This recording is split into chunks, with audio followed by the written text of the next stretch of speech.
He sat slumped on a cold city bench, grime clinging to his face, a ragged coat barely protecting him from the November chill. He was just 11 years old and hadn't eaten in more than 48 hours. Then he looked up and spoke a question that startled everyone within range. "Can I eat with you?"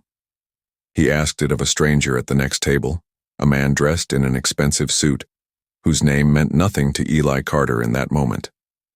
That man, Marcus Avery, was worth hundreds of billions. Why did he pause? What did he see in that boy's eyes? And what he did next stunned everyone who witnessed it. Stay until the end, because what this billionaire did next changed everything. Before we dive deeper, let us know in the comments where you're watching from. We'd love to hear from you. And don't forget to hit that subscribe button so you never miss any of our upcoming videos. What brings a billionaire and a homeless child to the same street corner on a gray winter morning in downtown Chicago? 1. A man who hasn't spoken to the press in over a decade. The other, a boy named Eli, just 11 years old, carrying everything he owns in a ripped school backpack.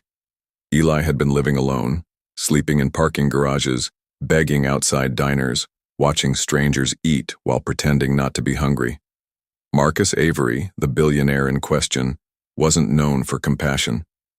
In fact, his employees described him as detached, private, a man whose eyes seemed more focused on numbers than people. But that morning, something broke.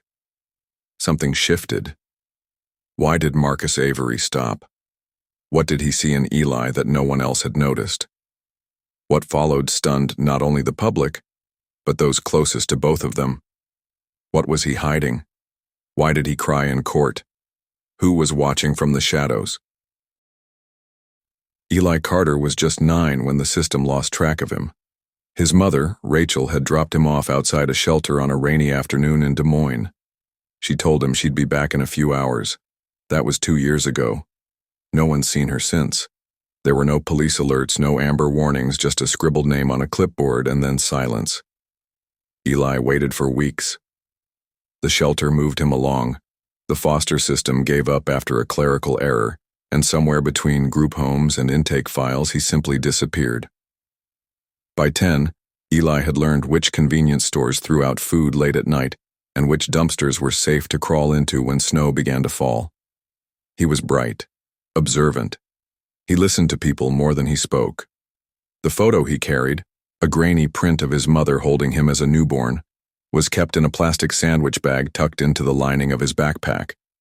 The edges were worn, and the middle was split from folding. Still, he looked at it every night before he tried to sleep. Then there was Marcus Avery. At 38, he was the kind of billionaire headlines wrote about without ever really understanding. He wasn't flashy. He didn't throw parties. He didn't date actresses or crash cars. He disappeared from Silicon Valley after selling his second company for $3.2 billion. For over a decade, no one heard from him. No press appearances, no interviews, no philanthropic foundations. He just vanished. And then, quietly, he reappeared in Chicago, purchasing an entire floor of a luxury tower under a shell company no one could trace until months later. But people remembered Marcus, especially those who once worked with him. Stories of his brilliance came with stories of silence. He rarely spoke in meetings. His eyes always scanned the room like he was calculating something no one else could see. There were whispers, too. That he'd once been married. That he'd had a child. That something had happened. Something tragic. And that's why he left everything behind. No one knew for sure. He refused to talk about it. Marcus built machines that shaped the future. He built wealth that could last 10 lifetimes. But ask him about his past, and you'd be met with silence. Eli had nothing except a half-torn photo and the stubborn hope that someone might still be looking for him. 2 lives on opposite ends of everything set on a path neither could have predicted. 2 people shaped by abandonment, marked by silence, unknowingly heading toward the same street corner that would change them both forever. It happened on a Thursday, cold and gray, with rain falling in steady sheets. The kind of day people rush through, heads down, coats pulled tight. Marcus Avery wasn't one to be seen often, but that morning, he'd broken routine. Instead of sending his assistant, he'd walked 2 blocks from his tower to a small outdoor cafe known for its quiet and discretion. He sat under the awning, flanked by 2 bodyguards dressed in black, scanning the sidewalk like clockwork. Across the street, Eli Carter stood in soaked sneakers and a hoodie 2 sizes too small, sleeves clinging to his arms. He watched the scene unfold, how the waiters treated Marcus with hushed urgency, how plates were placed just so. Eli wasn't there to beg. He didn't even know who Marcus was. But the smell of roasted chicken and warm bread hit him like a memory. So he crossed. Slowly. Carefully. The bodyguards noticed him immediately. One stepped forward, hand raised, eyes sharp. Eli didn't flinch. He stopped 2 feet from the table, looked straight at the man with the pressed suit and silver cufflinks and said, "Can I eat with you?" There was silence. Seconds stretched long. One of the guards moved closer, ready to remove him. But Marcus raised his hand. The guard stopped. Marcus looked at Eli for a long time.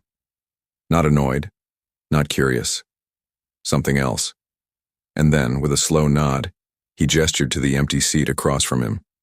Eli sat, wet, quiet, unsure. A waiter hovered, uncertain. Marcus nodded again. A second plate was brought out. They ate, in silence. Eli's eyes scanned every detail, the softness of the napkin, the steam from the cup of soup. The way Marcus didn't look at his phone once. People started filming. One clip would later reach over 12 million views. The moment looked simple. A man sharing a meal with a boy. But what happened next cracked open a mystery years in the making. Marcus reached into his coat and pulled out something no one expected. A photo.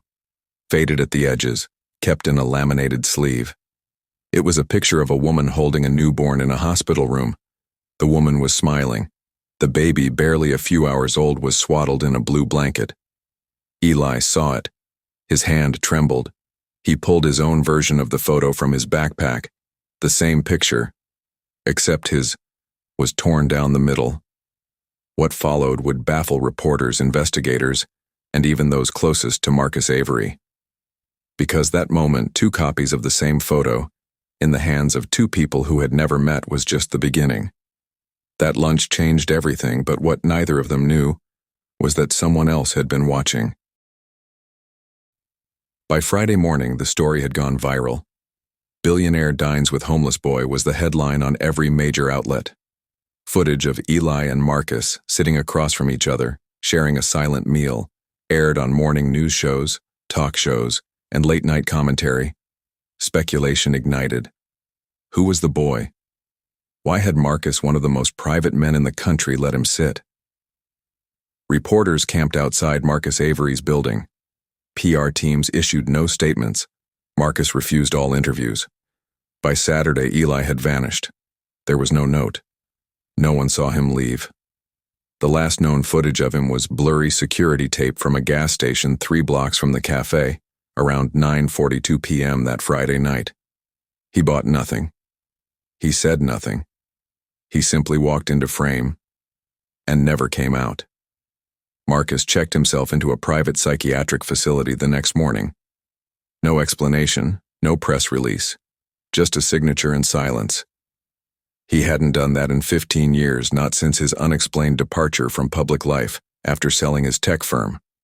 This time, he didn't even alert his legal team. The Chicago Police Department launched an official investigation into Eli's disappearance. For days, detectives interviewed cafe staff, combed through street footage, traced Eli's steps from shelters and soup kitchens. No leads, no sightings.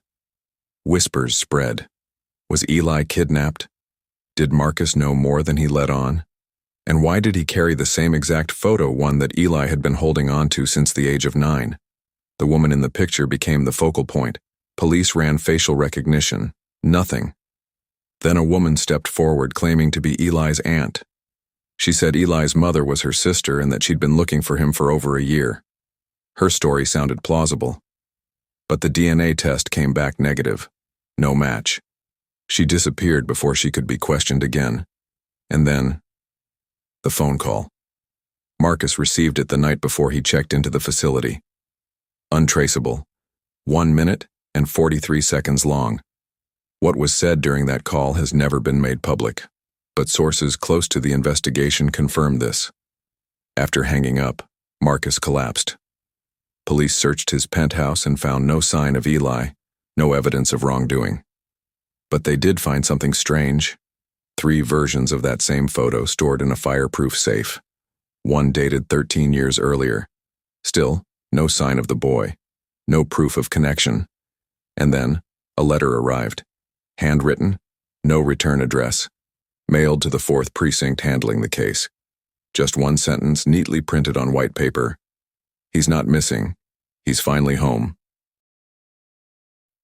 It began with a sealed family court file from nearly a decade earlier, buried under layers of legal red tape, confidential custody proceedings, and a judge's order that had kept it locked away since 2016. But after a lengthy motion from the investigative team and a quiet tip from an anonymous source inside the facility where Marcus was being treated, the documents were unsealed. And what they revealed sent shockwaves through every level of the case. Marcus Avery had a son, born 11 years ago in San Francisco. His name, Elijah Marcus Avery. The record showed a bitter custody battle. Marcus's then-wife, a woman named Rachel Monroe, accused him of emotional detachment and controlling behavior. He accused her of manipulation, paranoia, and threats to flee with the child. The court had sided with shared custody. 2 weeks later, Rachel and their son vanished during a weekend visitation. According to the records, a car crash was reported outside Fresno the same week. A burned vehicle. No identifiable remains. It was ruled a tragic accident. Both presumed dead. Marcus withdrew from public life shortly after. No interviews, no statements, just silence. But now, 11 years later, evidence suggested the crash had been staged. Investigators traced a forged death certificate. A second identity linked to Rachel surfaced in Utah, then again in Missouri.